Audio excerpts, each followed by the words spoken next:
সঁচাকে কিন্তু আমাৰ জাতিটো চহকী জাতি আকৌ দেই, এইকাৰণে চহকী বুলি কৈছোঁ। বসন্ত যেতিয়া আহে, বসন্ত কাল অহাৰ লগে লগে গছে পাত মেলে, ডেকা গাভৰু একদম উৎফুল্লিত হৈ পৰে।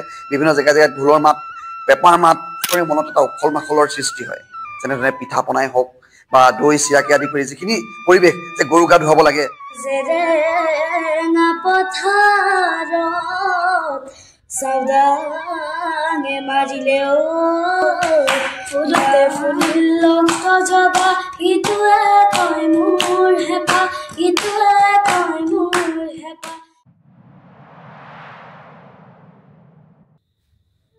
নমস্কাৰ। দিছবৰুৱাৰ মুক্ত আড্ডাৰ আজি অন্য এটা খণ্ডলৈ আপোনালোক সকলোকে স্বাগতম জনাওঁ। আজি আমি আলোচনা কৰিম অসমীয়া সংস্কৃতি আৰু জাতীয় উৎসৱৰ ওপৰত। ইয়াৰ বিষয়ত আমি বিশেষ জ্ঞাত নহয়, যদিও অসমীয়া, তথাপিতো আমি সংস্কৃতিৰ ক্ষেত্ৰত ইমান জ্ঞাত নহয়। কাৰণ সংস্কৃতি ৰক্ষাৰ বাবে আমি দেখোঁ সমাজ ব্যৱস্থাত এনে কিছুমান যুৱক যুৱতী আছে যিসকলে সংস্কৃতিৰ বাবে সকলো ত্যাগ কৰিবলৈ প্ৰস্তুত হৈ থাকে।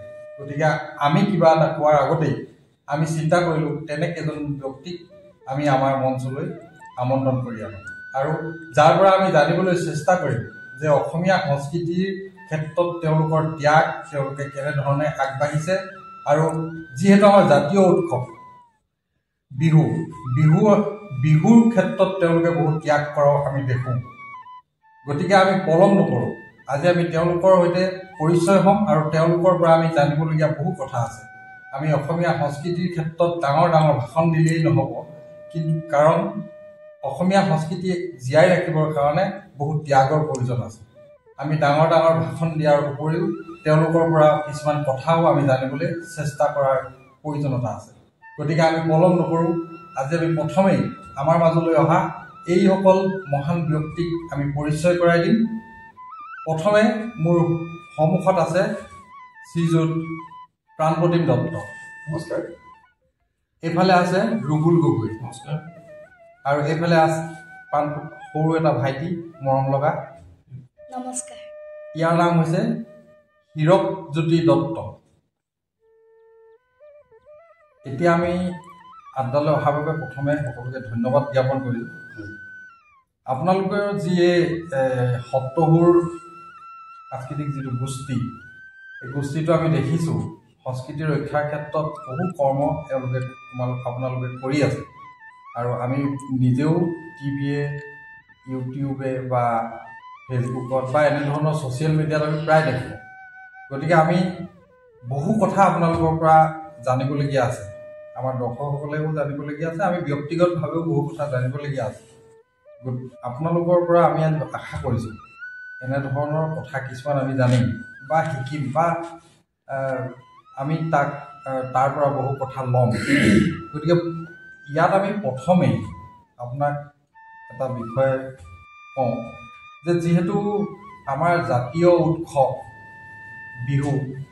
বিহু কৃষিভিত্তিক বুলি এটা জনপ্ৰবাদ আছে, আগৰ পৰা আছে। কৃষিৰ ক্ষেত্ৰত এতিয়া বহাগ আহিছে, বহাগ হোৱাৰ আগে এতিয়া কৃষি কাৰ্যত লাগিব।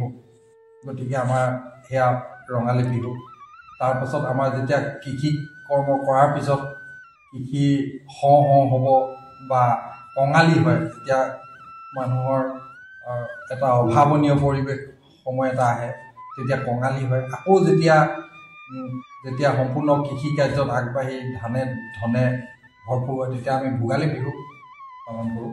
অসমীয়া সংস্কৃতিটো ইমান ধুনীয়া এটা সংস্কৃতি, আপুনি নিশ্চয় ইয়াত বহুত জড়িত হৈ আছে। প্ৰথমতে মই আপোনাৰ পৰা জানিব বিচাৰিম যে অসমীয়া যিটো সংস্কৃতি, আপুনি বিভিন্ন জেগাত ঘূৰিছে, আপুনি বহু সংস্কৃতি দেখিছে। গতিকে অসমীয়া সংস্কৃতিটোৰ বিষয়ে আমি সুধিবলগীয়া কথা নহয়, তথাপিতো সুধিছোঁ। ইয়াৰ ওপৰত আপুনি অকণমান কওকচোন। খুব আৱেগ লাগি যায় মোৰ কথাটো আপোনাৰ আগত কওঁতে, বৰ আৱেগিক হৈ পৰিছে, যিহেতু নিজৰে সংস্কৃতি। হয়, সৰ্বপ্ৰথমতে মই আপোনালোকৰ চেনেললৈ অশেষ ধন্যবাদ জ্ঞাপন কৰিছোঁ। যিহেতু আজি আপোনালোকৰ এই যিটো মুক্ত আড্ডা, এই আড্ডাটোলৈ আমাক নিমন্ত্ৰণ জনোৱাৰ বাবে প্ৰথমতে ধন্যবাদ জ্ঞাপন কৰিছোঁ। আচলতে যিটো প্ৰশ্ন আপুনি কৈছে, এইটো সঁচাকৈ গুৰুত্বপূৰ্ণ এটা বিষয়। আমি জানো যে বৰ্তমান সময়ত বিশ্বৰ এটা অন্যতম ৰাজ্য হৈছে অসম। এই অসমৰ যিটো প্ৰাকৃতিক পৰিৱেশ, চিৰসেউজীয়া যিটো পৰিৱেশ, সঁচাকৈ এটা সুন্দৰ পৰিৱেশ। মই আজি ৰাতিপুৱাই এই কথাটোৰ ওপৰত আলোচনা কৰিছোঁ মোৰ লগৰ এজনৰ লগত। যে এনেকুৱা হ'ল, যেতিয়া আমাৰ বসন্তকাল আহে, সঁচাকৈ কিন্তু আমাৰ জাতিটো খুব চহকী জাতি আকৌ দেই, এইকাৰণে চহকী বুলি কৈছোঁ। কাৰণ আপুনি চাব, যেতিয়া বিহু আহে, বসন্ত যেতিয়া আহে, বসন্তকাল অহাৰ লগে লগে গছে পাত মেলে। প্ৰকৃতিৰ লগত একদম সম্পূৰ্ণৰূপে জড়িত আমাৰ অসমীয়া জাতিটোৰ বিহুটো দেই। আমাৰ অসমীয়া জাতিটো সঁচাকৈ খুব বিৰাট এটা চহকী জাতি বুলি মই এইকাৰণে কৈছোঁ। গছে পাত মেলে, নতুন পাত ওলায়, গোটেই চিৰসেউজীয়া হৈ যায় গোটেই পৰিৱেশটো। চিৰসেউজীয়া হোৱাৰ লগে লগে চৰাই চিৰিকটিয়ে নতুনকৈ এতিয়া কুলি কেতেকীয়ে মাতে সুন্দৰকৈ, গছত ফুল ফুলে, এটা সুন্দৰ এটা বতাহ আহে, আৰু সেই বতাহত গোটেই গাঁৱৰ ডেকা গাভৰু একদম উৎফুল্লিত হৈ পৰে। বিভিন্ন জেগাত ঢোলৰ মাত, পেঁপাৰ মাত, আৰু সেইবিলাকে হৈছে আমাৰ আচলতে চবকে মন প্ৰাণবিলাক এটা বেলেগ এটা পৰিৱেশ সৃষ্টি হয়। আৰু সেইটো হৈছে সঁচাকৈ অসমীয়াৰ, সেইটোৱে হৈছে এটা মানে আৱেগিক এটা মুহূৰ্ত। আৰু তাতে কথা হয়, তাত আমি ক'ব লাগিব যে বিহুটো হৈছে অসমীয়াৰ বাপতি সাহোন বুলি কয়। বাপতি সাহোন ৰঙালী বিহু। আৰু ৰঙালী বিহু অহাৰ লগে প্ৰত্যেকৰে মনত এটা উখল মাখলৰ সৃষ্টি হয়। যেনেধৰণে পিঠা পনাই হওক বা দৈ চিৰাকে আদি কৰি যিখিনি পৰিৱেশ, যে গৰু গা ধুৱাব লাগে, আৰু গৰু গা ধোৱাৰ আগে এই কথাটোৱে মই ক'ব লাগিব যে গৰু বিহুত যেনেকৈ গৰু গা ধুৱায়, গৰু গা ধুৱাওঁতে পানী লাগিব, তাৰ কাৰণে পৰিৱেশটো অকণমান আহিব লাগিব। যেতিয়া খৰাঙৰ পৰা বাৰিষালৈ আহে, অহাৰ লগে লগে বৰষুণ দিয়ে, গছে পাত লোৱাৰ লগে লগে বতৰ ডাৱৰীয়া হৈ বৰষুণ আহে, পানী হয়, মানে তাৰপিছতে খেতি আহিব, কাৰণ মাটিটো কোমল হ'ব লাগিব।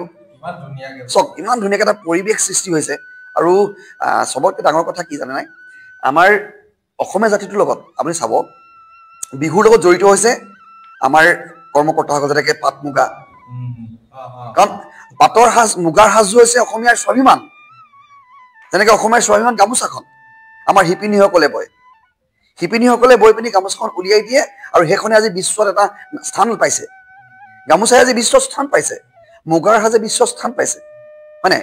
মুগাৰ সাজযোৰ যেতিয়া পিন্ধি যাব, আমি যেতিয়া বাহিৰত বিহু মাৰিবলৈ যাওঁ, যেতিয়া বিহু প্ৰদৰ্শন কৰিবলৈ যাওঁ, তেতিয়া তাত যেতিয়া আমি সম্পূৰ্ণৰূপে আমাৰ নাচনীসকলে বিহুৰ মুগাৰ সাজযোৰ পিন্ধি যায়, বা আমাৰ ডেকাসকলে যিবিলাকে ঢুলীয়াবিলাকে যেতিয়া মুগাৰ সাজযোৰ মানে ধুতিখন বা যিটো আমি চাপকন লগাওঁ, সেইটো হৈছে যেতিয়া আমি মাৰি যাওঁ, গমচেঙৰ চোলাত লগাই যাওঁ, টঙালি মাৰি যাওঁ, সেইটো এটা পৰিৱেশেই বেলেগ হৈ যায়। বাকী যিবিলাক ৰাজ্য আছে, সেই ৰাজ্যৰ যিবিলাক সাংস্কৃতিক দল আহে, তেওঁলোকে দেখাৰ লগে লগে মানে এটা সাংঘাতিক এটা পৰিৱেশ পৰি যায় মানে। গতিকে সেইকাৰণেই কওঁ যে সঁচাকৈ হৈছে অসমীয়াৰ যিটো বিহু, তাৰ এটা সুকীয়া স্থান আছে, একদম সম্পূৰ্ণ সুকীয়া। তাত কাৰো লগত আপুনি তুলনা কৰিব নোৱাৰে। বিশ্বৰ যিকোনো কালচাৰ হওক, কিন্তু অসমীয়াৰ বিহু, ৰঙালী বিহুটো এটা সুকীয়া স্থান আছে, আৰু ই থাকিব, ই যুগ যুগান্তৰলৈকে থাকিব বুলি এইটো বিশ্বাস আছে আমাৰ। আৰু সেইকাৰণে অসমীয়া চহকী জাতি। আপোনালোকে যিটো সংস্কৃতি, যিটো গোষ্ঠী সপ্তহুৰ আছিলে, আপুনি তাৰ কি হেৰিত আছে মানে? সপ্তহুৰ সংগীত সম্পাদক হয়। সম্পাদক হয় ন? আপুনি প্ৰথম মানে কিমান দিন হ'ল প্ৰতিষ্ঠা হোৱা এই অনুষ্ঠান? 2024 চনত প্ৰতিষ্ঠা হৈছিলে আমাৰ। আচলতে কথাটো এনেকুৱা, আমি 2017 চনতে আৰম্ভ কৰিছিলোঁ। ওচৰৰ কেইজনমান আৰু সৰু সুৰা ল'ৰাক লৈ পেলানি, আমি কেইজনমান যুৱকে মিলি পেলানি এনেই চিন্তা কৰিছিলোঁ যে কিবা এটা পাৰি নেকি কৰিব, যে উঠি অহা প্ৰজন্মক আমি কিবা এটা আধ্যাত্মিকতাৰ কিবা এটা চিন্তা দিব পাৰি নেকি, যে আৰু এজন মানুহ হ'বৰ কাৰণে, এজন শিশুক মানুহ কৰিবৰ কাৰণে প্ৰথমতে কিন্তু আধ্যাত্মিকতাৰ এটা পৰিৱেশ লাগিবই। ঘৰখনত এটা পৰিৱেশ লাগিব, বা সমাজখনত এটা পৰিৱেশ আনিবৰ কাৰণে তেনেকুৱা এটা সৃষ্টি আপুনি কৰিব লাগিব প্ৰথমতে। আৰু সেই কথাটো চিন্তা কৰিয়েই কেইজনমান শিশুক লৈ পেলাই আৰম্ভ কৰিছিলোঁ। তাৰপিছতে তেওঁ অকণমান পলমকৈ আহিছে। তাৰপিছতে আমি ওচৰৰ পাজৰ কেইটামান মিলি পিনি আৰম্ভ কৰিছোঁ যাত্ৰাটো নিজৰ গাঁৱৰ মাজতে। তাৰপাছতে কি কৰিলোঁ, যেতিয়া সেই আমাৰ অনুষ্ঠানবিলাক কৰোঁ, প্ৰথমতে আৰম্ভ কৰিলোঁ গায়ন বায়নেৰে, মহাপুৰুষ গুৰুজনাৰ অনবদ্য সৃষ্টি গায়ন বায়ন, সেই গায়ন বায়নেৰে প্ৰথমতে আৰম্ভ কৰিছিলোঁ। আৰম্ভ কৰি গায়ন বায়নৰ এটা প্ৰশিক্ষণ দিলোঁ, ল'ৰা ছোৱালী আহিলে, নতুন ল'ৰা ছোৱালীখিনি আহিলে, তেওঁলোকক লৈ পেলাই আমি যাত্ৰাটো আৰম্ভ কৰিলোঁ। আৰু যেতিয়া অনুষ্ঠানবিলাক আমি কৰিবলৈ যাওঁ, যোৱাৰ লগে লগে মানে ৰাইজে খুব আদৰি লয়, অনুষ্ঠানবোৰ আদৰি লয় আমাক, আৰু দেখে যে অনুষ্ঠানটো খুব ধুনীয়া হৈছে। তেওঁলোকে কয় যে আমাৰ সন্তানৰ তাত ভৰাব পৰা যায়। আমি ভালেই পাওঁ, কাৰণ আমাৰ লক্ষ্যই হৈছে যে সমাজখনৰ এটা পৰিৱেশ সৃষ্টি কৰা, আধ্যাত্মিকতাৰ পৰিৱেশৰ যোগেদিয়ে সমাজখন সংস্কাৰমুখী হ'ব। এই আপোনাৰ ল'ৰা নহয় জানো? হয় হয়। তুমি কি ক্লাছত পঢ়ি আছা? মই এবাৰ 4। বিহু কেনেকুৱা পোৱা তুমি? বিহু মই বহুত ভাল। আৰু তুমি কি কি কোৱা বিহু সলনি? মই বৰগীত কৰোঁ, লোকগীত কৰোঁ, মই সকলো সাংস্কৃতিক বস্তু কৰোঁ। বাহ বঢ়িয়া। তুমি এতিয়া কি ক্লাছত পঢ়ি আছা বুলি ক'লা? এবাৰ 4th। এইবাৰ মামা এই বিহুত তুমি মামা ঘৰলৈ গ'লা নে এই বিহু কামত জড়িত হৈ আছে মই বিহু কামতে জড়িত হৈ আছো মামা ঘৰলৈ যোৱা নাই এতিয়া বন্ধ দিছিলে নহয় কেইদিনমান হে স্কুল বন্ধ আছিলে ন তুমি মামা ঘৰলৈ গ'লা নাই যোৱা বিহু প্ৰেক্টিচ কৰি আছা পুৰা হা বিহু নাম এটা গাব পাৰিবা একদম ধুনীয়াকৈ একদম ভাল লগাকৈ আমাক গাব পাৰিবা গোৱাচোন চাওঁ জনগণি গাৱৰে বৰ্ণালী গগৈয়ে জনগণি গাৱৰে বৰ্ণালী গগৈয়ে নাম সলালে স্থান সলালে সলনি সকলো তাই সিমানি পগাৰ নগৰে নে ধুনীয়া দেখিবনে হিমানি পদাৰ নগৰে নে ধুনীয়া দেখিবলে বহু ডেকাৰ কলি যায়ো তাইক বিচৰা হ'ল ফুলতে ফুলিল লক্ষ জবা ইটোৱে কয় মোৰ হেঁপাহ ইটোৱে কয় মোৰ হেঁপাহ ফুলতে ফুলিল লক্ষ জবা ইটোৱে কয় মোৰ হেঁপাহ ইটোৱে কয় মোৰ হেঁপাহ তোৰ জানি মোৰ জানি তোৰ জানি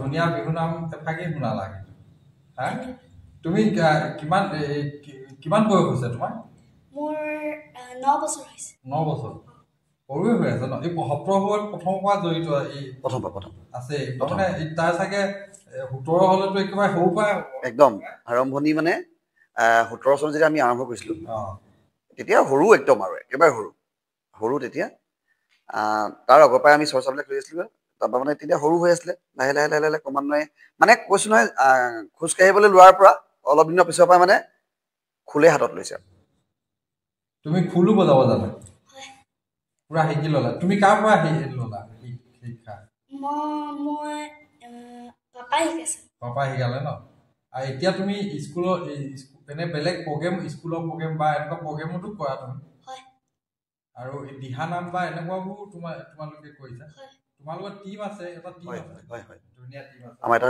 প্ৰায় অৰ্ধ শতাধিকৰ ওচৰা-ওচৰি ল'ৰা ছোৱালী আছে আমাৰ গোটেই দলটো বিহু এতিয়া কৃষি ভিত্তিক কৃষি আমি কওঁ মানে বা ডাঙৰ ব্যক্তিসকলে কৈছে বিহু কৃষিৰ ওপৰত হেৰি কিন্তু বিহুত আমি কিছুমান হৰিনাম বা বিহুত এনেকুৱা কিছুমান দেখোঁ মানে যে ধৰ্মীয় কিছুমান হৰি ৰাম বা কিবা হৰি নামৰ সেই বিহুত সোমায় এই বস্তুটো এইটো কি আপুনি মানে কেনেকৈ চায় মানে বস্তুটো নহয় আচলতে কথাটো এনেকুৱা আধ্যাত্মিকতাটো লাগিবই মই প্ৰথমে কৈছোঁ আধ্যাত্মিকতাটো হৈছে মানুহৰ অন্তৰত ভক্তিভাৱটো লাগিব আৰু ভক্তিটোৱে হৈছে মূল বস্তু এটা ভেটি মজবুত কৰাৰ মূল বস্তু হৈছে ভক্তি ভক্তি নহ'লে একোৱে নহ'ব আৰু হুঁচৰি আৰু বিহু দুটা বস্তু হুঁচৰিটো জ্যেষ্ঠসকলৰ একত্ৰিত বা ডেকাসকলে যেতিয়া গাব এঘৰ গৃহস্থৰ ঘৰত গৈ যেতিয়া হুঁচৰি পৰিৱেশন কৰে তাক সম্পূৰ্ণ আধ্যাত্মিকতাৰ মাজেৰে ধৰ্মীয় পুৰা পৰম্পৰাৰ মাজত ৰাখি তেওঁলোকে হুঁচৰি প্ৰদৰ্শন কৰিব হুঁচৰি প্ৰদৰ্শনত হুঁচৰি ঘোষা গাব সেই ঘোষাৰে গোটেই মানে হুঁচৰি আৰম্ভ কৰিব তাৰপিছত যেতিয়া বিহু গাব সেই বিহুটো গৃহস্থৰ পৰা সম্পূৰ্ণ অনুমতি লৈ তেওঁলোকে বিহু প্ৰদৰ্শন কৰে গতিকে বিহুটো আৰু হুঁচৰিৰ মাজত এইটোৱে পাৰ্থক্য হুঁচৰি হৈছে সম্পূৰ্ণ আধ্যাত্মিক তাত ঘোষা পদেৰে আৰম্ভ হ'ব প্ৰথম বহিলৈ সুন্দৰকৈ ঘোষা পদ আৰম্ভ কৰি হুঁচৰি আৰম্ভ কৰিব তাৰ পাছতে বিহুটো আৰু এটা কথা কওঁতে এইটো থামতে কৈছোঁ আলোচনা কৰিছোঁ আৰু এতিয়া ধৰক আগতে আমি সৰু থাকোঁতে বিহু হয় বিহু ৰঙালী বিহু বা বহাগ বিহু আহিলে বুলি কোৱাৰ লগে লগে আমি 1 মাহৰ আগৰ পৰা আমি কণী যুঁজটো দেখোঁ যে একদম গাঁৱে ভূঞে চুকে কোণে নে কি কৰিব দেখোঁ কিন্তু এতিয়া সেই বস্তুটো কিন্তু প্ৰায় নাইকিয়া হৈ গ'ল আমি দেখোঁ যে কণী যুঁজ এনেকুৱা আগতে সেই তিনিআলি চাৰিআলিত নহয় একদম বিহু দিনাখনে এতিয়া হয় এই যে যিটো আধুনিকতাৰ কাৰণে এই বস্তুটো যিটো এইটো হৈছে এইটো আধুনিকতাৰ কাৰণে হৈছে নে মানুহৰ ব্যস্ততাৰ কাৰণে হৈছে মই নাজানো কি কাৰণে হৈছে এইটো ময়ো নাজানো কিন্তু এই যে পৰিৱেশ বিহুৰ দুদিনমানৰ আগতহে কিন্তু বিহু পৰিৱেশটো আজিকালি আহে আপোনালোকে লাগি থাকে আমি দেখিছোঁ এতিয়া বহু মানুহে আপোনালোকক বিহু এনে বেলেগ চকুৱে চায় আপুনিতো নিশ্চয় ঘূৰি ফুৰা মানুহ আপুনি নিশ্চয় দেখিছে কি বিহু কৰ্মশালা এটা আপোনালোকে এতিয়া আপুনি এইটো কথা কওকচোন আপুনি এতিয়া এতিয়াতো আপুনি নিশ্চয় এনেকুৱা কাম কৰি আছে কৰ্মশালা চাগে হয়, এনেকুৱা দি ফুৰিছে হয়। আপুনি ইয়াৰ ক্ষেত্ৰত এইবোৰ কৰি থকাৰ সময়ত আপুনি নিশ্চয় বিভিন্ন সুবিধা পাইছে বা সুবিধাও পাইছে চাগে বিভিন্ন কিছুমান এনেকুৱা অভিজ্ঞতা আছে নাই যথেষ্ট অভিজ্ঞতা আচলতে কি হয় মই ক'লো নহয় যে বিহুটো আচলতে কৰ্মশালা বুলি নহয় আমি কৰ্মশালা বুলি কওঁ এইটো আখৰা বিহুৰ কাৰণে প্ৰস্তুতি বিহু আহি আছে ডেকা গাভৰু মানে কণ কণ শিশুসকলৰ মাজত মই কৈছো নহয় বিহুটো তেওঁলোকে আমি আগৰ দিনত বিহুটো নিজে নিজে গাইছিলে কিন্তু আজিকালি কি হ'ল শিক্ষা ব্যৱস্থাটো একদম সৰুৰ পৰাই আৰম্ভ হ'ল স্কুলীয়া ব্যৱস্থাটো একদম সৰুৰ পৰাই আৰম্ভ হ'ল 4 বছৰ হোৱাৰ লগে লগে স্কুলে দিয়েই গতিকে আগতে আমি যাওঁতে যদি আমি 6 বছৰ মানৰ পৰা স্কুল গৈছিলোৱে তেতিয়া ব্যৱস্থা আছিলে কেনেকুৱা কিন্তু এতিয়া আকৌ 4 বছৰৰ পৰাই হ'ল গতিকে 4 বছৰ পৰা যেতিয়া তেওঁলোকে স্কুললৈ যাব তেতিয়া পৰিৱেশটো বেলেগ হয় নাই তেওঁ এইখিনি কৰিবলৈ সুবিধা পালে ক'ত নাপায় গতিকে এতিয়া কি কৰা হৈছে আখৰা ভিত্তিক মানে তেওঁলোকক যে বিহুৰ নাচবিলাক এনেকুৱা বিহুৰ নাচৰ ভংগীমাবিলাক এনেকুৱা এনেধৰণে ভংগীমাবিলাক অৰিজিনেলি মোৰ ভংগীমাবিলাক এনেধৰণে হয় বুলি এটা ব্যৱস্থা কৰি তেওঁলোকক প্ৰশিক্ষণৰ যোগেদি মানে আখৰা আৰু প্ৰশিক্ষণৰ যোগেদি মানে এইটো এটা ব্যৱস্থা কৰি দিয়াৰ কাৰণে আমি ব্যৱস্থা কৰোঁ কিয়নো যিহেতু আজিকালি এনেকুৱা কথা হয় গাঁৱৰ পৰা মানুহ ওলাই আহে টাউনলৈ টাউন বুলি ক'লে কৈছোঁ টাউনত চাকৰিমুখী হয় চাকৰি কৰিবলৈ যেতিয়া এখন জেগাৰ পৰা বেলেগ জেগাত গৈ তেওঁলোকে থাকি লয় গোটেই পৰিয়াল থাকে তাত তেনেকুৱা ধৰণৰ পৰিৱেশ নাপায় নিজৰ ঘৰখনত য'ত থাকে তেনেকুৱা পৰিৱেশ নাপায় ইয়াত যেতিয়া এটা ভাড়া ঘৰ লৈ থাকে তাত তেওঁ সেইখিনি সুবিধা নাপায় আমাৰ কি হয় আমি য'ত থাকোঁ ধৰক আমাৰ গাঁৱৰ জেগা গাঁৱৰ টাউনৰ মাজত যেতিয়া থাকোঁ সেই তাত এটা পৰিৱেশ আমি পেলাবলৈ চেষ্টা কৰোঁ সেই পৰিৱেশটো সৃষ্টি কৰোঁতে তাৰ ওচৰ পাজত তেওঁলোকে আহি পিনি শিকিবলৈ অহাৰ লগে আখৰাৰ যোগেদি তেওঁলোকক আমি প্ৰশিক্ষণ দিয়াৰ ব্যৱস্থা কৰোঁ আৰু তেতিয়াই তাত সেই সঠিক ভংগীমাবিলাক যাতে ব্যৱহাৰ কৰিব পাৰে কাৰণ তেওঁলোকে গোটেই জাতিটো জীয়াই ৰাখিলে মই কৈছোঁ নহয় বিহু অৰিজিনেল যিটো বিহু ধৰি ৰাখিব লাগিব কাৰণ প্ৰজন্মৰ কাৰণে তেওঁলোকে আকৌ দিব লাগিব আমি যিটো দিছোঁ ধৰক আমি যিখিনি অকণমান শিকিলোঁ আগতে আমি তেনেকুৱা ধৰণে কোনো আমাক ট্ৰেইনিং দিয়া নাই বা আমি কাৰোৰ পৰা তেনেকৈ ধৰক আমি দেখি শিকা আগতে জ্যেষ্ঠসকলে যেতিয়া হুঁচৰি মাৰিছিলে জ্যেষ্ঠসকলে যেতিয়া বিহু মাৰিছিলে সেই বিহু চাই পিনি আমি বিহু মৰা চোতালত আমি আমাৰ আগৰ বিহু বেলেগ আছিলে আজিকালি বিহুবিলাক বেলেগ হ'ল আগৰ বিহু বেলেগ গতিকে আজিকালি বিহু মঞ্চৰ বিহু কিন্তু এটা কথা মাজতে কৈছোঁ ধৰক এতিয়া যিটো আপুনি কথা এটা ক'লে যে কি আমি অন্তত একো নহ'লেও এই বিহু অহা 10 দিনৰ আগত যদি কৰ্মশালা এটাত কোনোবা এটা শিশুক আমি দিওঁ সি একো নহ'লেও বিহুৰ প্ৰতি 1% হ'লেও আকৰ্ষিত হ'ব 100% আৰু সি বিহু কি বস্তু ইভাগে পঢ়া শুনাৰ ক্ষেত্ৰত এটা সময় নাই নোৱাৰে মানে আজিকালি ইমান প্ৰেছাৰ তাৰ মাজত সি যেতিয়া 1 ঘণ্টা প্ৰশিক্ষণ এটা ল'ব সি অন্তত বিহুটোৰ প্ৰতি আকৰ্ষিত হ'ব আৰু কি তেনেকুৱা ক্ষেত্ৰতো সমাজ ব্যৱস্থাত কিছুমান এনেকুৱা মানুহ থাকে যি সেইখন হোৱাটো বেয়া পায় মোৰ ল'ৰা ছোৱালী পঢ়াব লাগে সেই মানুহবোৰে সংস্কৃতিটো ধ্বংস কৰা যেন আপোনাৰ অনুভৱ হয় নাই মই মানে ধৰক এনেকুৱা কথা মই এইটো কাৰণে ক'বলৈ বিচৰা নাই কাকো দুখ নিদিওঁ প্ৰত্যেকৰে চিন্তাধাৰাবিলাক বেলেগ প্ৰত্যেকৰে দৃষ্টিভংগীবিলাক বেলেগ মই যোৱা বছৰ আমি ইয়াত যে কৰিছিলোঁ ৱাটাৰ যিটো হেৰি আছিলে ৱাটাৰ ইয়াত এটা হেৰি পাতিছিলে তেতিয়া আমাৰ বিহুযোৰা আমি তাত প্ৰদৰ্শন কৰিবলৈ তেওঁলোকে নিমন্ত্ৰণ জনালে কৰিবলৈ গৈছোঁ তাতে তেজপুৰ ইউনিভাৰ্চিটিৰ পৰা এজন লেকচাৰ আহিছে মানে হেৰি এজন আহিছিলে অধ্যাপক আহিছিলে তেতিয়া তেওঁ এটা কথা কৈছিলে তেওঁ হুঁচৰি চাই পিনি তেওঁ যাওঁতে ঘূৰি গৈছে গাড়ীখনত উঠিছে তেওঁ ৰ'ল ঘূৰি আহি গ'লে আমাক মাতিলে ওলা আহকচোন ল'ৰা ছোৱালীখিনি আপোনাৰ নি আপোনালোকে শিকাই আছে মই বোলো হয় আপুনি এটা কাম কৰিব ল'ৰাখিনিক কিন্তু আপুনি বেলেগ একো নকৰিব এহেঁতি যেনেকৈ আছে তেনেকৈ থাকিব দিয়ক কাৰণ এইটো আপুনি জোৰ নকৰিব যে তহঁতি পঢ়ি পিনি ইঞ্জিনিয়াৰ হ'ব লাগিব তহঁতি পঢ়ি পিনি ডক্টৰে হ'ব লাগিব এইটো নকৰিব তেওঁলোকে যেনেধৰণে আগবাঢ়িছে তেওঁলোকে ধুনীয়াকৈ আগবাঢ়ি যাব দিয়ক খালি আগুৱাই নিয়ক শিক্ষা ব্যৱস্থাটো লাগিবই কিন্তু এইটো নালাগে যে ল'ৰাটোৱে গৈ লণ্ডনত গৈ ডক্টৰ পঢ়ক ইঞ্জিনিয়াৰ পঢ়ক ডাঙৰ মানুহ হৈ লণ্ডনত থাকক নিজৰ ঘৰখন এৰি থৈ নিজৰ পিতৃ মাতৃক এৰি থৈ তাত থাকক সেইটো যাতে আপুনি নকৰিব তেওঁ মোক সেই কথাটো ক'লে আৰু সঁচাকৈ মই চিন্তা কৰিছোঁ বহু ক্ষেত্ৰত দেখাও পাওঁ আজিকালি টিভিয়ে দেখি থাকোঁ যে বহুতে নিজৰ সন্তান মাক দেউতাকক এৰি থৈ পিনি বাহিৰত থাকেগৈ কিন্তু মাক দেউতাকে ইয়াত একদম হেৰি কৰি আচলতে সংস্কৃতি ভাল পোৱা যিবোৰ মানুহ তেওঁলোকৰ কিন্তু সেই তেনেকুৱা নহয় তেওঁলোকৰ ক্ষেত্ৰত আমি আজিও দেখিছোঁ গাঁৱৰ সমাজত কাৰোবাৰ নিজৰে খাবলৈ নাই কিন্তু দেউতাক মাক বাপেকক ইমান আপডালত ৰাখে কিন্তু এনেকুৱা কিছুমান মানুহ দেখিছোঁ যাৰ কোটিপতি বহুত টকা মালিক বহুত ডাঙৰ ডক্টৰ ইঞ্জিনিয়াৰ কিবা কিবি হয় কিন্তু তাৰ সেই মানুহজনে আকৌ নিজৰ মাক দেউতাকক অনাথ আশ্ৰমত থৈছে মানে কি সেই মাক বাপেকে সৰুতে সেই সন্তানটোক এনেকুৱা সংস্কৃতিৰ ক্ষেত্ৰত একো মানে মোৰ মতে শিক্ষা নিদিলে কথাটো হয় নাই চাব তাত এটা কথা মই কৈছোঁ আচলতে কি হয় প্ৰতিজন পিতৃ মাতৃয়ে নিজৰ সন্তানটো ভাল হোৱাটো বিচাৰিবই আমি যেতিয়া সৰু আছিলোঁ আমাৰ মা দেউতায়ো সেইখিনি শাসনত ৰাখিছিলে এটা শাসন ব্যৱস্থাত আমাৰ ৰাখিছিলে আৰু সেই শাসন ব্যৱস্থাত থকাৰ কাৰণে হয়তো আমি বহুত কিবা নহয় কিন্তু অকণমান হ'লেও অন্তৰখনত ভাবোঁ যে অকণমান নিজকে খুব সংস্কাৰমুখী কৰি ৰাখিব লাগে বা আনক দহজনক সন্মান কৰিবলৈ কাৰণে চেষ্টা কৰোঁ বা কিবা এটা ভাল কৰিলে ভাল হ'ব নেকি বুলি ভাবিয়ে মনত চিন্তা কৰি থাকোঁ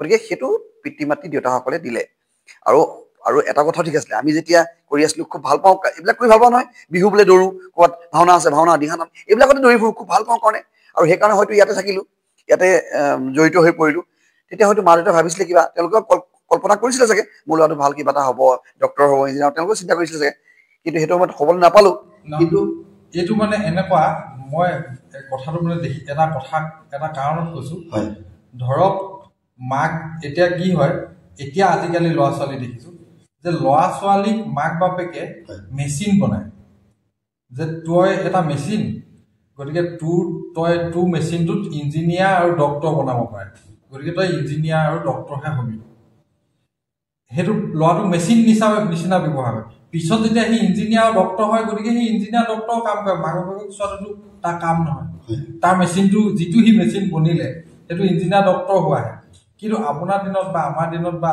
সেই আগৰ মানুহখিনিয়ে ল'ৰা ছোৱালীক পঢ়াৰ ক্ষেত্ৰত যিমান গুৰুত্ব দিছিলে সেই সমাজত আপুনি বিহু যোৱা শিকাবলৈ পঠিওৱা বা দিহানাম শিকাবলৈ পঠিওৱা সেইটো মেইন উদ্দেশ্যৰ লগতে আপুনি তাক সেৱা কৰিবলৈ শিকালে জ্যেষ্ঠজনক সেৱা কৰিবলৈ শিকালে ডাঙৰ মানুহজনক দেখিলে মানে সেৱা এটা কৰিবলৈ কাৰোবাৰ ঘৰৰ চোতালত বিহু গাবলৈ গ'লে কেনেকৈ কৰিব লাগে এই যিবোৰ যে শিকিলে সি অকল বিহুটোৱে শিকা নাই বা সি অকল দিহানাম কিবা শিকা নাই সি আৰু বহুত বস্তু শিকিছে পিছৰ জীৱনত সি সেইখিনি ইউটিলাইজ কৰে আমি যেতিয়া বিহু গাওঁ অন্য নহয় আপুনি জানিব মই কথাটো কৈছোঁ কাৰোবাৰ চোতালত যেতিয়া আমি বিহু গাবলৈ যাওঁ কিবা এটা বৰদেউতাৰ চোতালত কিবা বিহু গাবলৈ আহিছোঁ সেই ল'ৰাটোৱে জানিছে যে বৰদেউতা নামৰ কিবা এটা আছে মানে যে কি দেউতাতকৈ ডাঙৰজনক বৰদেউতা কিন্তু এতিয়া তেনেকুৱা নহয় নহয় আপুনি চাবচোন এই কথাটো এই সংস্কৃতিবোৰে আমাক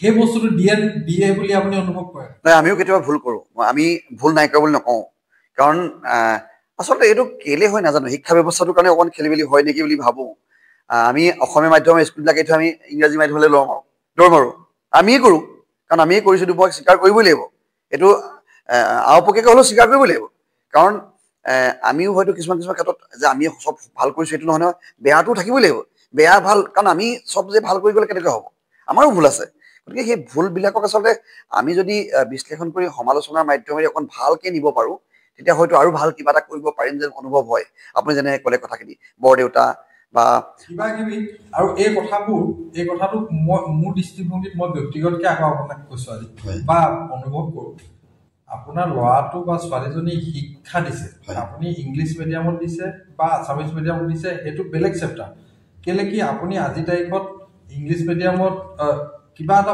দেখিছে যে কি আপগ্ৰেড হ'ব পঢ়া বস্তুটো টোটেলি বেলেগ আৰু সংস্কাৰ বস্তুটো বেলেগ আপোনাৰ ল'ৰাটো এতিয়া তুমি ক'ত পঢ়িছা মই দিল্লী পাব্লিক স্কুল এইটো কথা সি দিল্লী পাব্লিক স্কুলত পঢ়ি সি বিহু গাই ফুৰিছে সি দিহানাম গাই ফুৰিছে আপুনি কথাটো মন কৰিব দিল্লী পাব্লিক স্কুলত কেনেকুৱা ৰেষ্ট্ৰিকশ্যন চবেই জানে অন্ততঃ আমাৰ দুলীয়াজনত জানে তাৰ মাজত সি বিহু গাই ফুৰিছে কিবা গাই ফুৰিছে কিন্তু আমাৰ যিখন গাঁৱৰ ক'বা LP বা কিবা স্কুল বেলেগ স্কুলত পঢ়া মাক বাপেকে কিন্তু তাক একদম পঢ়িব লাগে ইটো নপঢ়াকৈ আগবঢ়া নাই গতিকে সি সংস্কৃতিটো ৰক্ষা পঢ়ি পেলাই যে পঢ়িলে কিবা হ'লে যে সংস্কৃতি কাম কৰিলেই যে তাৰ শিক্ষাটো বেয়া হ'ব এইটো কিন্তু মই অনুভৱ নকৰোঁ সেইটোতো একদম এই কথাটো হয় নাই কিন্তু সমাজত এনেকুৱা কিছুমান মানুহ থাকে যি ভাবে যে শিক্ষাই মেইন মই এই কথাটো শিক্ষাটো লাগিবই শিক্ষা লাগিবই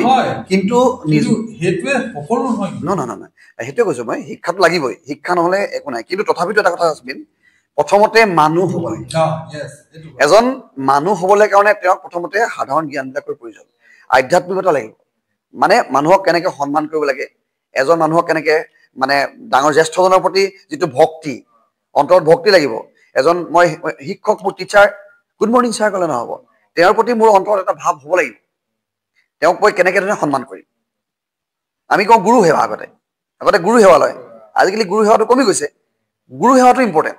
গতিকে সেই ভাৱটোৰে মানে যেতিয়া যাব ল'ৰা ছোৱালী, মই ভাবোঁ নিশ্চয়কৈ ভাল। আমাৰ মই কৈছোঁৱে, প্ৰথমতে কৈছোঁ আমি এটা আধ্যাত্মিকতাৰ প্ৰথমতে আৰম্ভ কৰিছোঁ আধ্যাত্মিকতাৰে।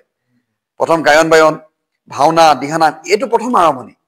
তাৰ পাছত লাহেকৈ বিহুলৈ আহিছোঁ। গতিকে আধ্যাত্মিকতাটো আমাৰ মূল ভেটি আধ্যাত্মিকতা। মই কৈছিলোঁ কথাখিনি অলপতে মই কৈছে, প্ৰথম যেতিয়া আৰম্ভ কৰিছিলোঁ গায়ন বায়ন, ভাওনা, দিহানাম, এইখিনি কৰি থাকোঁতে প্ৰথমতে যেতিয়া আমাৰ ওচৰ চুবুৰীয়াই কৰিছিলোঁ, তাৰপৰা লাহেকৈ বহল হৈ গ'ল। বাহিৰৰ আহিলে এজন দুজনকৈ, তেওঁ যেনেধৰণে তেখেতৰ সন্তান আছে, তেখেতৰ সন্তান দিও সৰু, একেবাৰে সৰু ল'ৰা আমাৰ দললৈ আহিছিলে।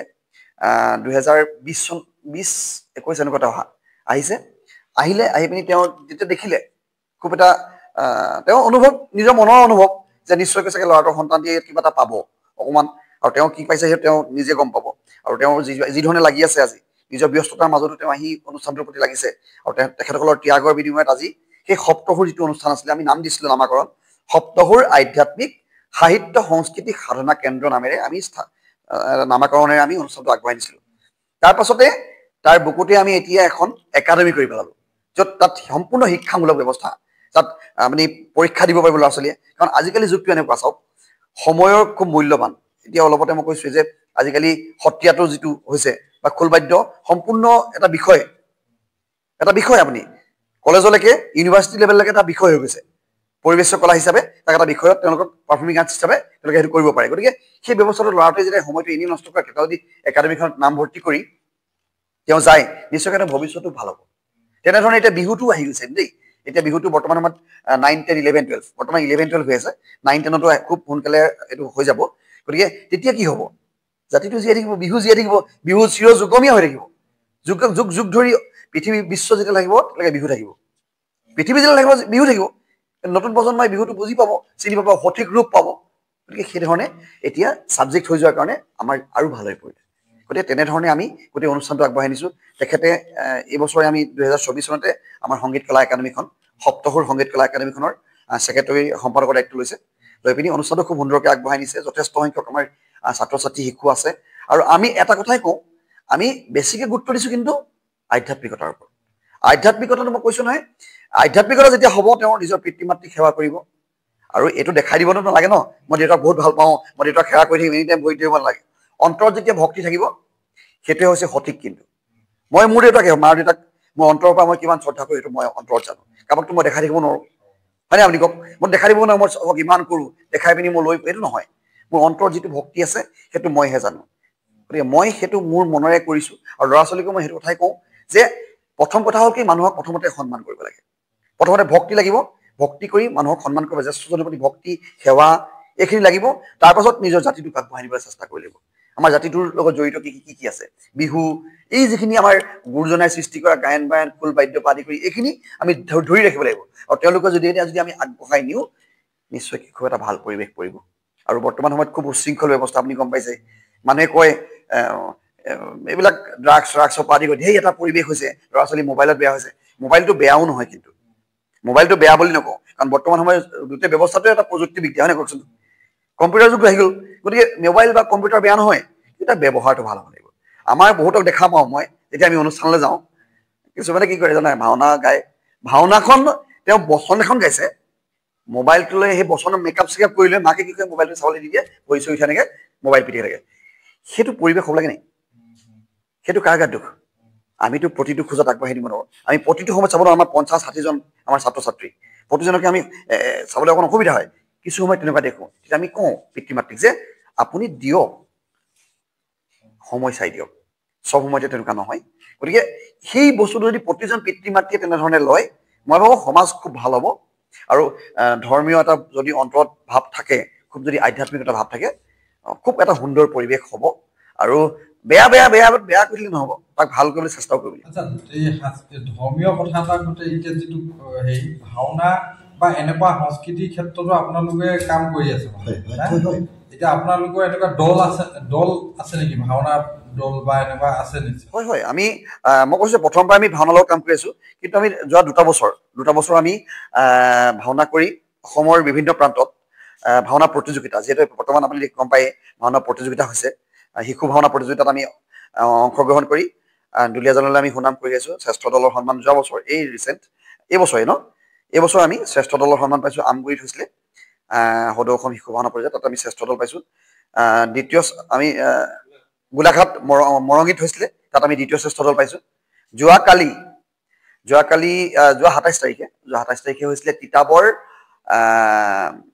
এইটো আছিলে বীৰনাহেত, তাতে ভাওনা প্ৰতিযোগিতা।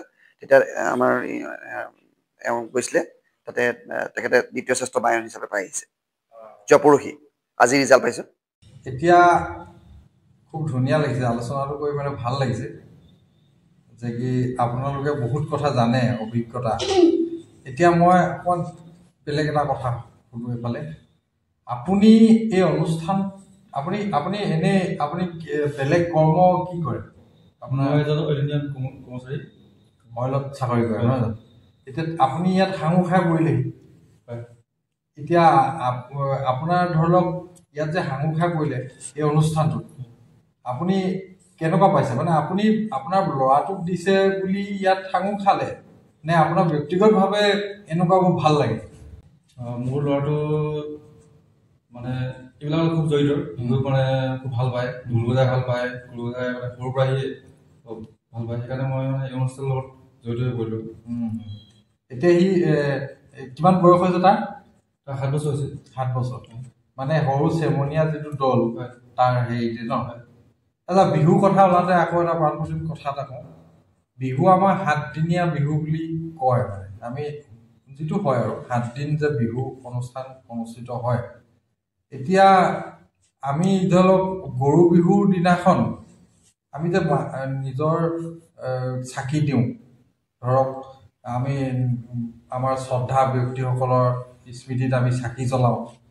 এইডোখৰত এটা খোকোজা এটা লাগে যে কি কিছুমান মানুহে কয় আজি গৰু বিহু, গতিকে কাইলৈহে মানুহৰ বিহু। এনেকুৱা এটা হয় আমাৰ বহুতৰ সমাজত বহুতত হয়। মই দেখিছোঁ যে কিছুমান মানুহে গৰু বিহুৰ দিনাখনে পৰাই আৰম্ভ কৰে, কিছুমানে মানুহৰ বিহুৰ দিনাখনৰ পৰাই আৰম্ভ কৰে। এই ক্ষেত্ৰতো এই বিষয়টো তুমি কি কোৱা? মানে নহয় চাওক, আমি যেতিয়া সৰু হৈ আছিলোঁ, সৰু যিটো দেখিছিলোঁ, মা দেউতাই যিটো দেখাইছিলে সেইটোৱে কৈছোঁ। যেতিয়া মা দেউতাই দেখাইছিলে তেতিয়া গৰু বিহুৰ দিনাখন পুৱাৰ পৰাই এইবিলাক চাট বনোৱা হয়। লাও, কেৰেলা, বেঙেনা, থেকেৰা, হালধি, তিয়ঁহ এইবিলাক লগাই পেলাই চাটকেইটা বনোৱা হয়। চাট বনাই পেলাই তেওঁলোকক পঘা নতুনকৈ দিয়া হয় আৰু চাট লৈ পিনি মাহ হালধি নোওৱা হয়। একেলগে গোটেই ৰাইজে মিলি গৰু গা ধুৱায়। তাত চাট সলোৱা সলুই হয়, ৰছীডাল পঘাডাল লৈ বান্ধি দিয়ে ধুনীয়াকৈ, তাৰ এডোখৰ কাটি লৈ অহা হয়। এইখিনি পৰম্পৰাগতখিনি কাম হয়। আহি পিনি ঘৰত ধুনীয়াকৈ হেৰি কৰা হয়। আৰু সন্ধিয়ালৈ কি কৰে, তাৰে চাটটো যিখিনি থাকে তাত চাটত যিখিনি কটা হয় তাৰে সেইখিনি মিক্স কৰি এখন ভাজি তৈয়াৰ কৰে। সেইখিনি অকণমান খায়, আমৰলিটো বনাই খায় বা 101টা শাকেৰে ৰান্ধে এসাঁজ খায়। সেয়া হৈছে গৰুৰ বিহুৰ দিনাখন হয়। আৰু সন্ধিয়ালৈ গৰুক নতুন পঘাৰে বান্ধে, গোহালি পৰিষ্কাৰ কৰি গৰু নতুন পঘাৰে বান্ধে আৰু গোহালিৰ পদূলিৰ মূৰত বা গোহালিৰ মূৰত জাক দিয়ে। নতুনকৈ জাক দি এটা পৰম্পৰাগত ধুনীয়া এটা পৰিৱেশ সৃষ্টি কৰে। সেইটো কিন্তু তেনেকেই যায় বুলি মা দেউতাহঁতে আমাক দেখাইছে আগত। আমি মানে যি হুঁচৰি গাওঁ, বিহু গাওঁ, সেইটো একচুৱেলি মানুহৰ বিহুৰ দিনাখনৰ পৰা আৰম্ভ হয় নে? আমি এতিয়া দেখো গৰু বিহুৰ দিনাখনৰ পৰা কিছুমানে আৰম্ভ কৰে। এনেই আলোচনা কৰিছো, কাৰণ বিহু এটা এনেকুৱা উৎসৱ, কৃষি প্ৰধান উৎসৱ, ইয়াক মোৰ মতে ইয়াৰ কোনো নিয়ম নাই।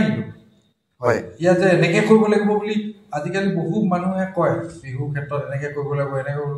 কিন্তু বিহু এটা উৎসৱ হয়। মানে আমাৰ তেজে হিৰে মূৰে এটা মানে উৎসৱ আহে।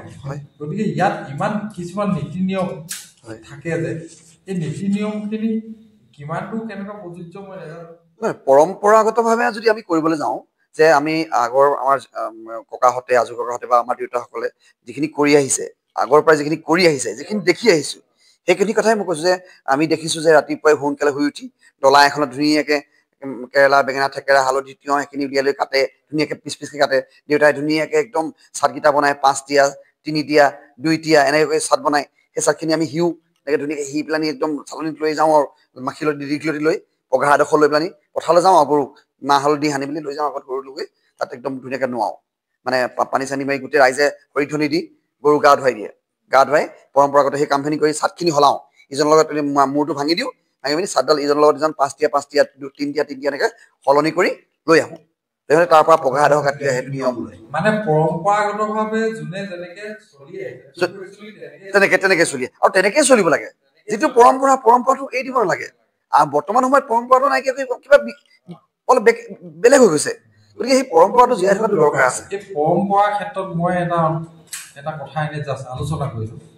ধৰক এতিয়া আমি দেখোঁ বিহু যেতিয়া মঞ্চলৈ ৰাধা গোবিন্দ বৰুৱাদেৱে আনিলে বুলি কয়, হয়, তেখেতে যেতিয়া মঞ্চলৈ বিহু আনিলে, এতিয়া কিন্তু বিহু দেখিছোঁ বিহু সুৰক্ষা সমিতি কিবা এনেকুৱা টাইপৰ এই যে যি সমিতিবোৰ থাকে, এই সমিতিবোৰৰ দৰকাৰ আছে নাই? নহয় চাওক দেই, এটা কথা কওঁ, তেওঁলোকে নিজৰ চিন্তাৰে কিবা কাম কৰিছে। তাত যদি মই কিবা এটা ক'বলৈ যাওঁ এইটো বেয়া হ'ব, কিন্তু মই এটা কথাই ক'ম, আচলতে বিহু যি আছিল, আগত বিহু যি আছিল, বৰ্তমানে তাক থাকিব লাগে, ভৱিষ্যতলৈও সেই বিহুটোক আৰু সুৰক্ষিত হ'ব লাগে, ভাল হ'ব লাগে। মানে এনেকুৱা নহয় বিহু সুৰক্ষা সমিতিয়ে বা বিহু কোনোবা এজনে কৰিব, সেইটো নহয়। তেওঁলোকে কিবা এটা অনুষ্ঠান জন্ম দিছে, আমাৰ অসমীয়া জাতিটোৰ মানুহখিনি একত্ৰিত হৈ কিবা এটা অনুষ্ঠান কৰিছে, সেইটো বেয়া কথা নহয়, বা সেইটো আমি বেয়া বুলি ক'বলৈ নাযাওঁ। কিন্তু মোৰ মতে কিন্তু বিহু যি আছিল সেইটো ধৰণে থাকিব লাগে। বিহু সুৰক্ষা অসমীয়া মানুহে ইয়াক কোনোবা এটা অনুষ্ঠান বনাই স্বতঃস্ফূৰ্তভাৱে বিহুটোক আমি অন্তৰাই ল'ব লাগিব। কোনোবা সুৰক্ষা কৰিবতো নোৱাৰিব চাগে। নাই, সেইটো যদি মই ক'বলৈ যাওঁ, নহয় আমি দেখিছোঁ বিভিন্ন ডাঙৰ ডাঙৰ ব্যক্তিসকলেও কিছুমান ইণ্টাৰভিউ কৰে, দেখিছোঁ। এতিয়া সেইকাৰণে মই কথাটো কৈছোঁ। হয়, নহয় মই এইটো কথা কৈছোঁ যে আমি কোনোবা এজনে কিবা চিন্তাৰে কোনোবা কেইজনমানে মিলি পিনি কিবা এটা অনুষ্ঠান জন্ম দিছে বা কিবা এটা কৰিছে, তেওঁলোকৰ চিন্তাধাৰাবিলাকৰ কিবা এটা হ'ব পাৰে, তেওঁলোকে ভাবিব পাৰে যে কিবা এটা কৰিব পাৰি নেকি, কিবা এটা কৰিছে, চেষ্টা কৰিব পাৰে, সেইটো তেওঁলোকৰ চিন্তা। তেওঁলোকেও হয়তো মনত ভাবিছে যে নতুন কিবা এটা কৰিব পাৰি নেকি, বা বিহুটোক আমি সঠিক ৰূপত আৰু কিবা কৰিব পাৰোঁ, নতুনত্ব কিবা দিব পাৰোঁ নেকি, তেওঁলোকে কিবা চিন্তা কৰিব পাৰে। তেওঁলোকৰ চিন্তা ভুল বুলি ক'লেও ভুল হ'ব, কাৰণ তেওঁলোকে কিবা ৰিচাৰ্চ কৰিব পাৰে। যেনেকৈ এতিয়া ধৰক শিক্ষা পৰিষদে যেনে বিহুটোক ছাবজেক্ট বনাই পেলালে, এইটো একদম স্কুলত একদম নিৰ্দিষ্ট কৰিয়ে পেলাইছে। লাহেকে ছাবজেক্ট পঢ়িবই লাগিব, ল'ৰা ছোৱালীয়ে বিহুটো ল'বই লাগিব ছাবজেক্ট। তাক প্ৰেক্টিকেল কৰিব লাগিব, থিয়ৰী কিতাপ উলিয়াইছে, কিতাপ পঢ়িব লাগিব, কিতাপ পঢ়ি তেওঁ প্ৰেক্টিকেল বিহু নাচ কেনেকুৱা এনেধৰণে হ'ব নাচ, বা এনেকে ধৰণে কৰিব লাগিব, বাদ্যটো এনেকে বজাব লাগিব, এইবোৰতো আছে আগতে। কিন্তু তাক লিখিত আকাৰত বনাই পেলাই প্ৰেক্টিকেল কৰিব কাৰণে তেওঁলোকে দি দিছে, এটা ব্যৱস্থা কৰিছে। হয়তো তেওঁলোকেও কিবা তেনেধৰণে ভাবি পিনি কিবা কামত আগবাঢ়িছে। এতিয়া ধৰক কৃষ্টি পৰিষদ হিচাপে এটা দল আছে, বিহু সুৰক্ষা সমিতি আছে, তেওঁলোকে কিবা চিন্তা চৰ্চাই চাগে কামবিলাকলৈ আগবাঢ়িছে। গতিকে সেইটো আমি বেয়া বুলি ক'লেও এইটো ভুল ক'ব। কিন্তু মই এটা কথাই কওঁ, যোন যিয়ে নোলাওক, যোনে যিয়ে নকৰক, কিন্তু বিহুৱে হ'ব লাগে। আমাৰ পৰম্পৰাগত যিটো বিহু আছে, আচলতে সেই পৰম্পৰাগত যিখিনি বিহু মূল ভেটি, সেই মূল ভেটিৰ পৰা কিন্তু ফালৰি কাটি যাব নালাগে। মূল যিখিনি কথা, আগৰ যিখিনি ককা আজু ককাহঁতে বিহু কৰিছিলে, সেই বিহু নাম, সেই বিহু নাচৰ যিবিলাক ভংগীমা, বা যিখিনি বিহুৰ মূল কথা, সেই কথাখিনি কিন্তু ফালৰি কাটি বেলেগলৈ নিব নালাগে। তাক শুদ্ধ পথত যদি আমি নৱপ্ৰজন্মক দি থৈ যাব পাৰোঁ, তেতিয়াহে কিন্তু জাতিও জীয়াই থাকিব, তেতিয়াহে বিহু জীয়াই থাকিব। কিন্তু মই সেইটোৱে ক'ম। কিন্তু কাৰোবাক যদি আঙুলি তোৱাৰ কথা ক'বলৈ যাওঁ, সেইটো কাৰণ ভুল হ'ব। কাৰণ তেওঁলোকৰ হয়তো মনত কিবা চিন্তা কৰি আহিছে, কিবা চিন্তা কৰিছে, চিন্তাটো ভুল বোলাটো বেয়া হ'ব। কাৰণ তেওঁলোকৰ দুই এটা পইণ্টত হয়তো ভালো হ'ব পাৰে, সেইটো মই ভুল বুলি ক'লে বেয়া হ'ব। গতিকে যিটো মই দেখিছোঁ, আমি যিখিনি কৰিছোঁ, আমি এতিয়া আমাৰ নতুন প্ৰজন্মক আমি বিহু যিখিনি দেখাইছোঁ, আমি সেইখিনি পুৰণা বস্তুকে দিবলৈ চেষ্টা কৰিছোঁ। এতিয়া আমি নতুন কিছুমান নাম আছে, সেই নামবিলাক আমি যেনেকৈ কৰি আগৰ পুৰণা যিবিলাক নাম আছে, সেই নামবিলাক যেতিয়া উপস্থাপন কৰে, সেইবিলাকতো আপোনাৰ ধুনীয়া হয়। আগতে আমি গাইছিলোঁ যে কৃষ্ণই মূৰতে বকুল ফুলে পাহি, নিয়ৰ পাই মুকলি হলৈ গোবিন্দাই ৰাম। ঘোষা, এই ঘোষাৰে আমি বিহু আৰম্ভ কৰোঁ, হুঁচৰি, হয় নাই? প্ৰথম হুঁচৰি হৈ ঘোষাৰে আৰম্ভ কৰি তাৰপিছত সুন্দৰকৈ বিহু হয়। সেই যিবিলাক পৰম্পৰাগত বিহু, সেই বিহুবিলাক থাকিব লাগে, সেই হুঁচৰি থাকিব লাগে। সেইবিলাক থাকিলেহে আমি শুদ্ধতাটো পাম। গতিকে মই কাকো ভুল বুলি নকওঁ, তেওঁলোকৰ নিজৰ চিন্তাৰে কাম কৰিছে, আমি নিজৰ চিন্তাৰে আগবঢ়াই গৈছোঁ।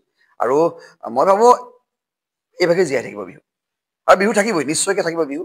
কাৰণ এটা কথা চাব, ল'ৰা ছোৱালীবিলাকে বৰ্তমান সময়ত কিন্তু আপুনি চাব দেই, দুলীয়াজানখন একেবাৰে সৰু ঠাই, দুলীয়াজানখন একেবাৰে অকণমানি ঠাই, কিন্তু দুলীয়াজানৰ এই অকণমানি ঠাইডোখৰত এইবাৰ প্ৰায় 12টামান জেগাত বিহুৰ আখৰা চলিছে, যিটো কৰ্মশালা বুলি কয়, প্ৰশিক্ষণ আখৰা বুলি কওঁ, সেই আখৰা চলিছে দুলীয়াজানৰ এই অকণমান জেগাত প্ৰায় 12 জেগাত এইটো কিন্তু বৰ ডাঙৰ কথা আপুনি ভাবক এই 12 জেগাত যেতিয়া আখৰা চলিছে কিমান ল'ৰা ছোৱালী তাত শিকিছে চক মানে পৰিৱেশ এটা পৰিছে নাই এটা পৰিৱেশ পৰিছে গতিকে এই পৰিৱেশটোৱে হৈছে এটা বেলেগ আৰু এই পৰিৱেশটো সৃষ্টি কৰিব কাৰণে যে উদ্যোক্তাসকলে চেষ্টা কৰিছে বিভিন্ন বিভিন্ন জেগাত বিভিন্ন উদ্যোক্তাসকলে কৰিছে এই কথাখিনি যে মাজতে কথা এটা ওলাইছিলে এই যে বিহু কৰ্মশালা বা আখৰাৰ ক্ষেত্ৰত যিটো প্ৰত্যাহ্বানৰ কথা ওলাইছিলে এই প্ৰত্যাহ্বানৰ কথাটো আচলতে বহুত জেগাত যাবলগীয়া প্ৰত্যাহ্বান হ'বলগীয়া হয় কাৰণ যোৱা বছৰৰ কথা কৈছোঁ মই যোৱা বছৰ তেনেকৈ আমি আখৰা দিছিলোঁ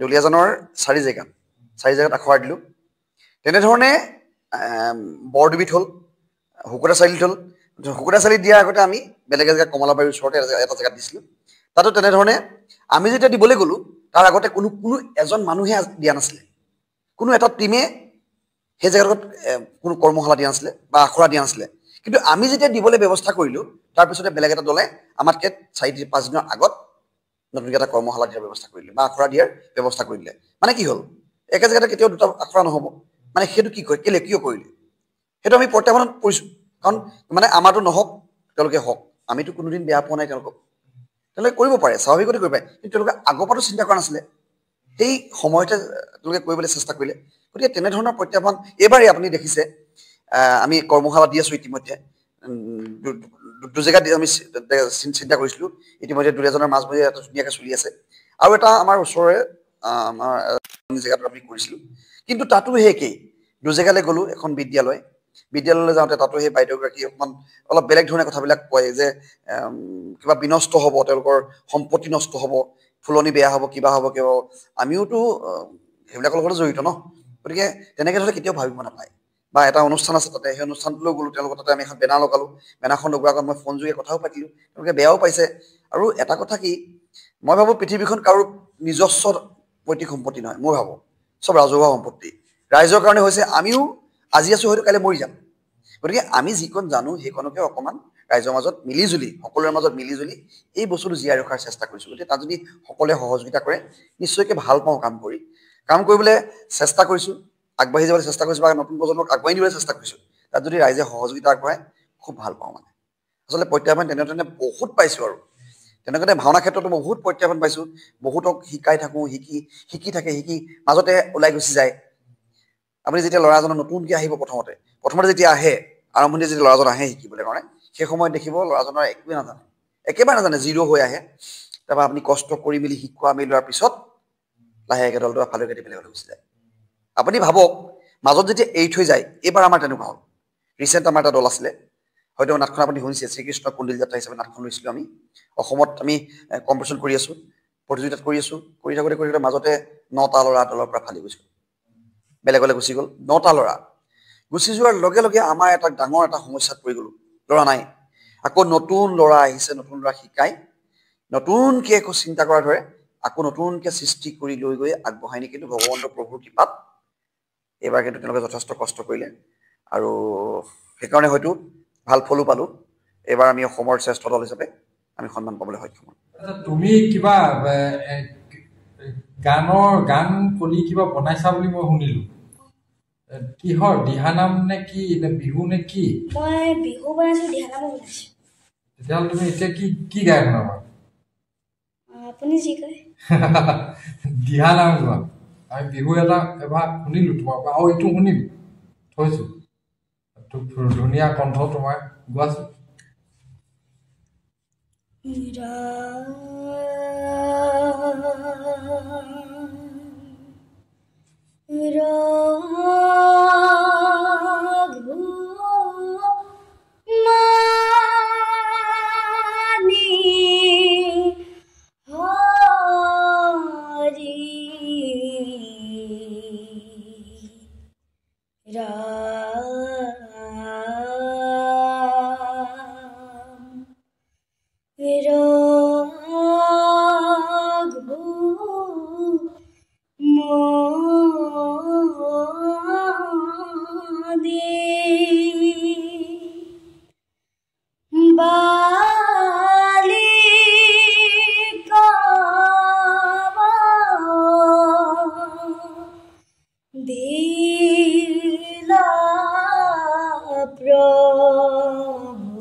ধুনীয়া গাইছে ভাল লাগিল আকৌ বিহু শুনিম কিন্তু তোমাক এই বাপেকৰ প্ৰফেশ্যন পুতেকে লয় এনেকুৱা এটা কথা কিন্তু সমাজত চলে আমি শুনিছোঁ মানে দেই যে কি দেউতাকৰ যিটো প্ৰফেশ্যন থাকে মানে প্ৰফেশ্যন নহয় ঠিক যিটো ইণ্টাৰেষ্ট থাকে ল'ৰা ছোৱালীয়ে হেনো পুত্ৰই সেইটো সোনকালে আয়ত্ব কৰে এতিয়া ইমান ধুনীয়াকৈ দিহানাম হওক বিহু হওক যিখিনি লৈছে এইখিনি আপোনাৰ কিবা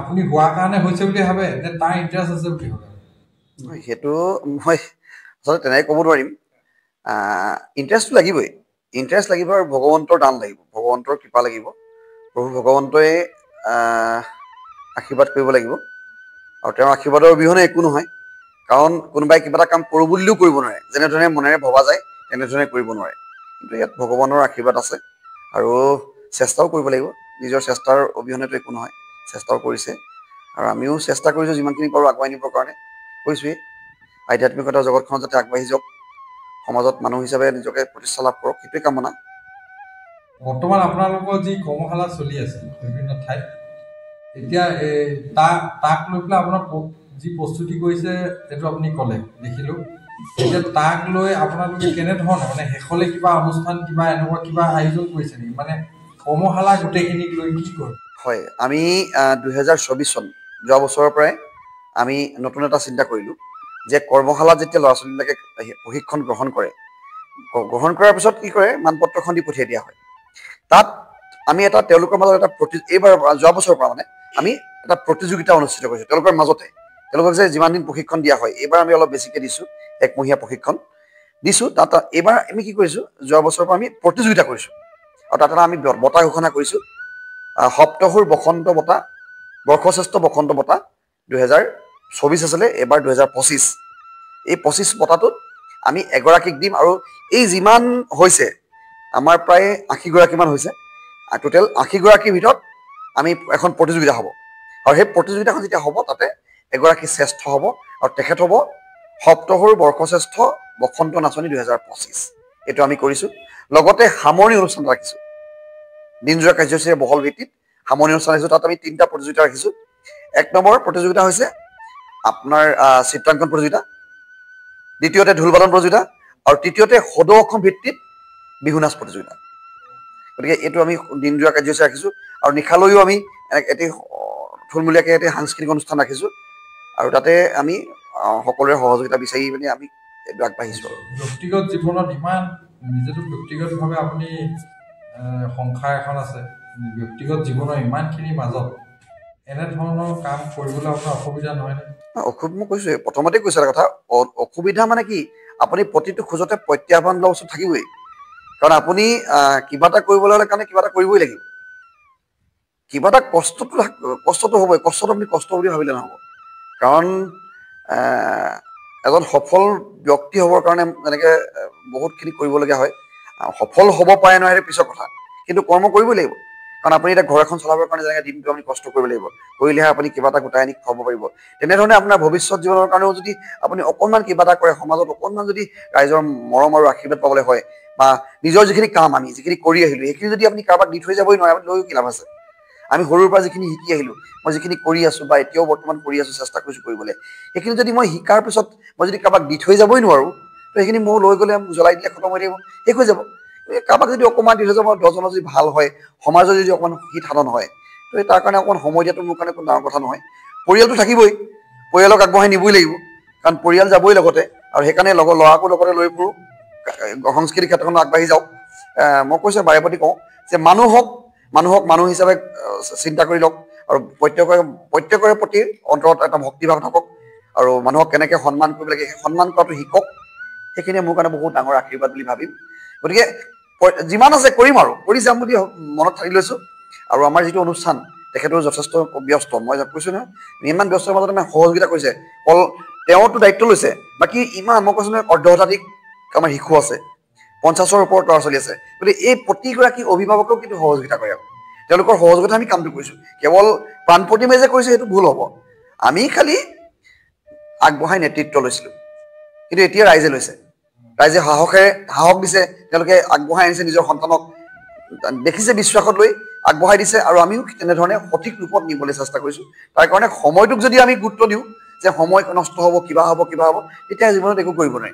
এনেকুৱা বহুত মানুহ দেখিছোঁ যে সময়টো কামো নাই সময়ো নাই, কাৰোবাৰ কামো নাই সময়ো নাই, মানে কি এনেই যাব, কিন্তু তেওঁ সময়ৰ অজুহাত দেখাই মানে বেক কৰিব। কিন্তু সেইটো নহয়, মানে আমি আচলতে সময়ৰ পিছত দৌৰিব লাগিব।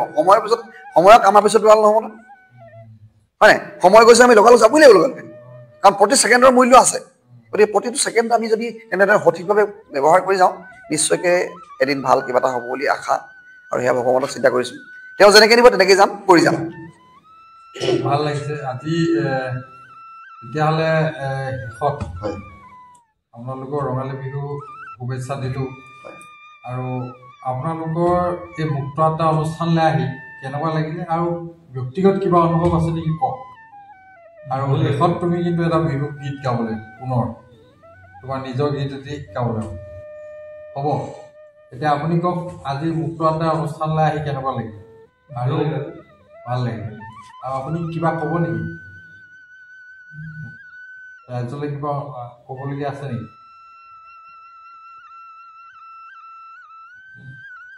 ক'বলগীয়া নাই, আপুনি কিবা ক'ব? নহয়, সেইটোৱে ক'ম, এটা কথাই ক'ম। প্ৰথমতে মই আপোনাক ধন্যবাদ জনাইছোঁ, যিহেতু আমাক আজি আপোনাৰ এই পবিত্ৰ সময়ছোৱাত, যিহেতু বহাগলৈ আৰু কেইটামান দিন মাত্ৰ, সন্মুখত কেইটামান দিন আছে, এনেকুৱা এটা সুন্দৰ মুহূৰ্তত আপুনি মাতি আনি আমাক একেলগে এই আড্ডাত বহালে, আৰু বহিলোঁ, নিজৰ মনৰ কথাখিনি ক'বলৈ এটা সুযোগ পালোঁ। মনত যিখিনি খোকোজা লাগি থাকে, বিভিন্ন সময়ত কথাবিলাক আহি থাকে, ক'বলৈ সুবিধা নাপাওঁ, বা তেনেকুৱা মঞ্চও নাপাওঁ ক'বলৈ। আজি এখন মঞ্চ যি আপুনি দিলে, এই মুক্ত আড্ডাৰ যিটো এটা মঞ্চ আপুনি দিলে, তাৰ কাৰণে আমি অশেষ ধন্যবাদ জ্ঞাপন কৰিছোঁ। আৰু আগন্তুক ৰঙালী বিহুৰ হিয়া ভৰা ওলগ আৰু শুভেচ্ছা আপোনালৈ জ্ঞাপন কৰিছোঁ আপোনাৰ চেনেলৰ জৰিয়তে সমূহ অসমবাসী ৰাইজলৈ। আমাৰ সপ্তহৰৰ পৰিয়ালৰ তৰফৰ পৰা ৰঙালী বিহুৰ হিয়া ভৰা ওলগ আৰু শুভেচ্ছা জ্ঞাপন কৰিছোঁ। আৰু আগন্তুক দিনত সপ্তহৰে আপোনালোকৰ প্ৰত্যেকৰে আশীৰ্বাদ, সহায় সহযোগিতা আমি আন্তৰিকতা কামনা কৰিম। এতিয়া তুমি বিহু নাম এটি কোৱা, আৰু আমি অনুষ্ঠানটো সামৰণি কৰিম। জয়মতী বৰগোহাঁই জি জেৰেঙা পথাৰত চাউদাঙে মাৰিলে ঐ নানা শাস্তি দি। শিৱসাগৰ জিলাতে জেৰেঙা পথাৰতে জয়মতীক বান্ধিলে পুত কৰা গছতে।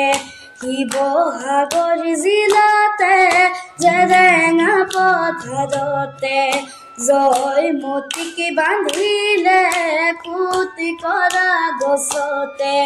স্বামী কথা সুধিলে জয়মতীয়ে নকলে, সেইবাবে চাউদাঙে নানা শাস্তি বিহিলে। চুৱাত পাঠা নিলে আমলাদি মেলিলে, চুৱাত পাঠা নিলে আমলাদি মেলিলে। গৰম পানী ঢালিলে, গৰম হাল গালে, তেওঁ জয়মতীয়ে স্বামী কথা নকলে, স্বামী কথা নকলে খুলি, স্বামী কথা নকলে, স্বামী কথা নকলে খুলি। আমি অসমীয়া বিহুতে বলিয়া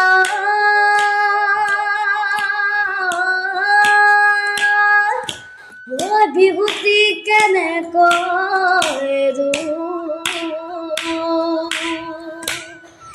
বিহুতি আহিলে থাকিব নোৱাৰো, নাখায়ো থাকিব পাৰো। ধন্যবাদ।